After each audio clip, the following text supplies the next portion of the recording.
열왕기하 6장 14절에서 17절 말씀, 구약 성경 570면입니다. 왕이 이에 말과 병거와 많은 군사를 보내며 그들이 밤에 가서 그 성읍을 에워쌌더라. 하나님의 사람의 사안이 일찍이 일어나서 나가보니 군사와 말과 병거가 성읍을 에워쌌는지라. 그의 사환이 엘리사에게 말하되 내 주여 우리가 어찌하리이까 하니 대답하되 두려워하지 말라. 우리와 함께한 자가 그들과 함께한 자보다 많으니라 하고 기도하여 이르되 여호와여 원하건대 그의 눈을 열어서 보게 하옵소서 하니 여호와께서 그 청년의 눈을 여심해 그가 보니 불말과 불경거가 산에 가득하여 엘리사를 둘렀더라. 아멘.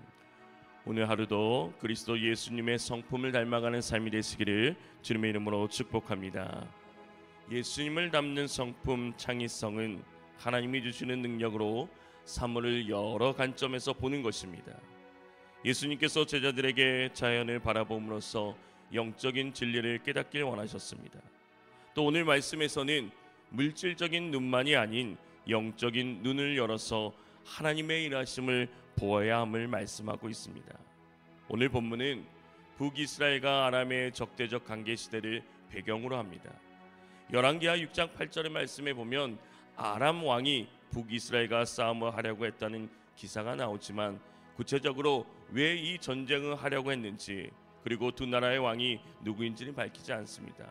하지만 본문에 엘리사 선지자가 등장하고 북이스라엘 예후 왕조에 관한 기사가 나오기 전인 것을 보아 오므리 왕조의 마지막 왕 여로호람 왕의 통치 기간으로 보입니다. 엘리사 선지자 활동 기간은 대략 북이스라엘 9대 왕인 여호람 통치 중기부터 10대 왕 예후 통치 중기까지입니다. 열왕기하 5장 말씀에 아람 왕이 자신의 군대 장관 나아만의 치료를 위해 그를 북이스라엘 왕에게 보냈을 때 북이스라엘 왕이 자신의 옷을 찢은 사건이 나옵니다. 이처럼 북이스라엘과 아람은 우호 관계가 아니었음을 알 수 있습니다.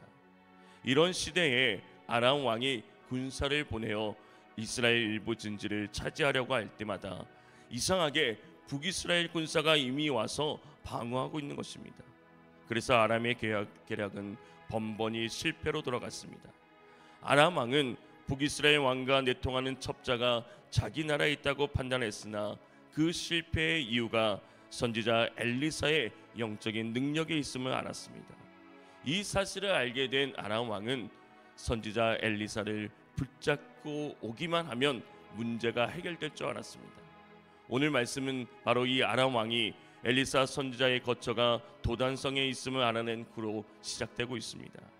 도단은 북이스라엘 수도 사마리아에서 약 북동쪽으로 20km 정도 떨어져 있는 곳입니다. 북동쪽 방향으로 더 가면 아람의 수도 다메섹이 나옵니다. 아람 입장에서는 북이스라엘 수도 사마리아를 지나지 않고 도단성에 접근만 할 수 있으면 도단성에 머물렀던 이 엘리사 선지자를 잡아오는 일을 시도할 만하다고 생각했을 것입니다. 아람 왕은 이 엘리사 선지자를 붙잡기 위해 많은 군사를 보냈습니다.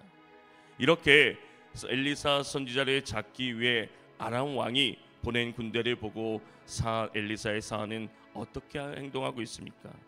15절 말씀에 보면 하나님의 사람의 사안이 일찍이 일어나서 나아가니 군사와 말과 병거와 성읍을 에워쌌는지라.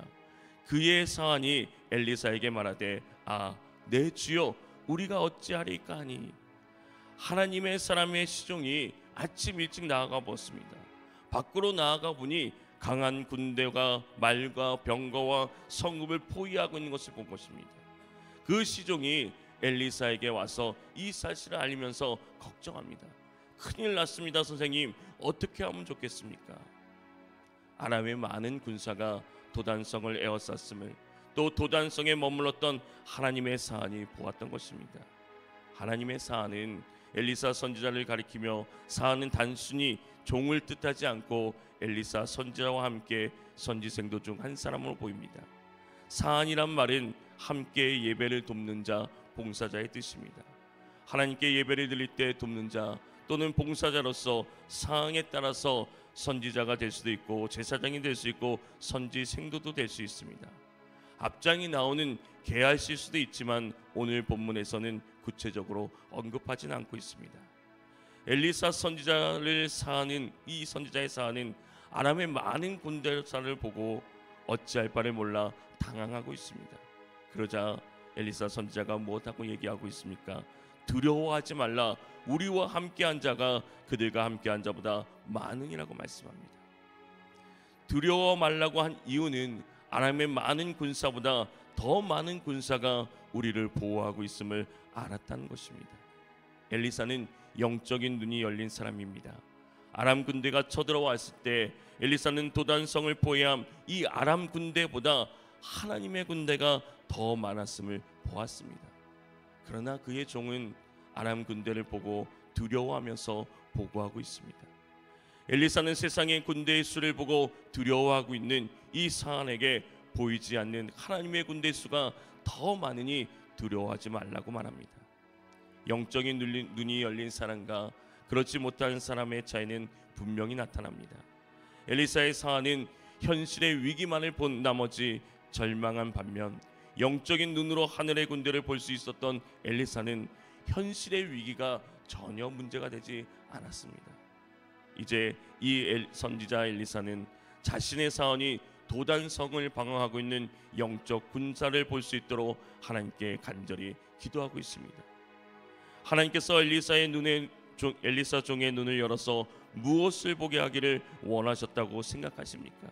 17절 말씀에 기도하여 이르되 여호와여 원하건대 그의 눈을 열어서 보게 하옵소서 하니 여호와께서 그 청년의 눈을 여심해 그가 보니 불말과 불병거와 산에 가득하여 엘리사를 둘러쌌더라. 엘리사 사원의 그 영적인 눈이 열렸습니다. 그래서 도단성을 지키는 불말과 불병거를 보았습니다.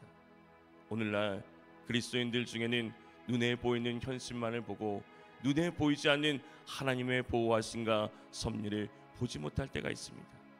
엘리사의 기도는 불신앙으로 인해 닫혀있던 이 사원의 영적인 눈을 열어 줌으로 인하여 하나님의 보호하심을 바라볼 수 있게 하였습니다.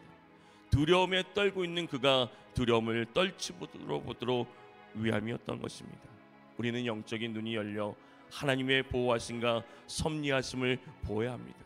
그러기 위해서 날마다 하나님을 향한 문을 열고 하나님과 소통하는 삶을 살아야 되는 것입니다.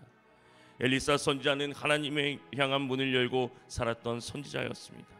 영적인 눈을 가진 사람은 현실 너머에 있는 하나님의 보호하심과 섭리를 보는 반면 영적인 눈이 어두운 사람은 현실만을 바라보며 좌절하게 됩니다.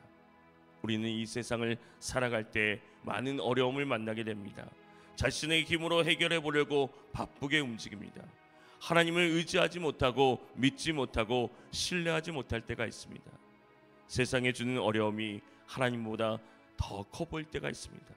그러나 내 안에 계신 이가 세상에 있는 이보다 크심을 알아야 됩니다.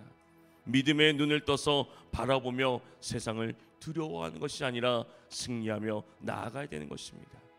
믿음의 눈을 떠서 영적인 세계를 보면 세상이 감당치 못하는 사람이 됩니다. 기도하지 않고 믿음이 없이 세상을 바라보면 이 엘리사의 사안같이 두려워할 수밖에 없습니다. 절망할 수밖에 없습니다. 그러나 믿음의 사람은 환경을 초월해서 미래를 준비하는 것입니다. 스데반은 영적인 눈을 뜬 사람입니다.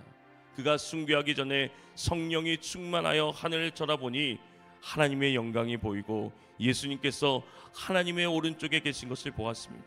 그리고 그 본 것을 큰 소리로 말하였습니다. 그러나 그곳에 있는 사람들은 길을 막고 큰 소리를 지르며 스데반에게 달려들어 성 바깥으로 끌어내어서 돌로 치게 됩니다. 영적인 눈이 뜨지 못한 사람들의 모습입니다.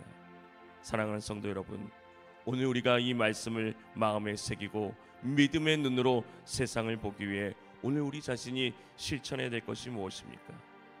마태복음 6장에서는 자연 만물을 여러 관점에서 볼 수 있는 물질적인 눈을 말씀하셨다면 오늘 말씀에서는 영적인 눈으로 보아야 함을 말씀하고 있습니다. 여러분은 무엇을 보입니까? 지금 보이는 것이 두려운 현실입니까? 암담하고 막막한 현실입니까? 엘리사는 하늘의 천군 천사를 보았습니다. 전능하신 하나님을 보았습니다. 바로 지금 우리의 눈을 열어 하나님을 바라보고 기도해야 될 때입니다.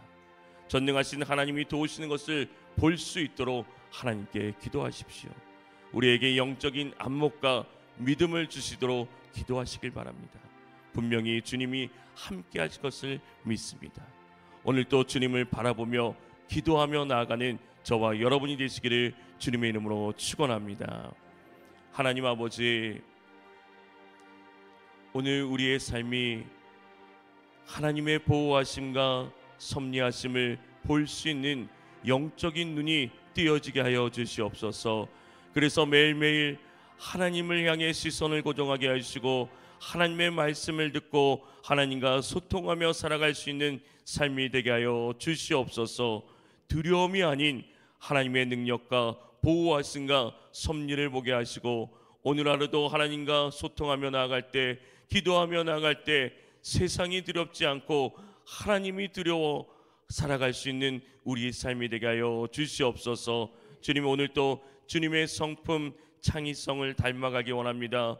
하나님이 주시는 능력으로 사물을 여러 관점에서 보게 하시고 주님, 그 영적인 눈이 띄어서 주님의 뜻을 알게 하여 주시옵소서. 이 시간 간절히 기도하며 나갑니다. 주님, 우리의 간절함을 들으시고 응답하여 주시옵소서. 오늘 또 살아 역사하시는 그 주님을 보게 하여 주시옵소서. 예수님의 이름으로 기도합니다. 아멘. 오늘 말씀을 기억하면서 오늘 우리가 영적인 눈을 뜨게 하여 주시옵소서.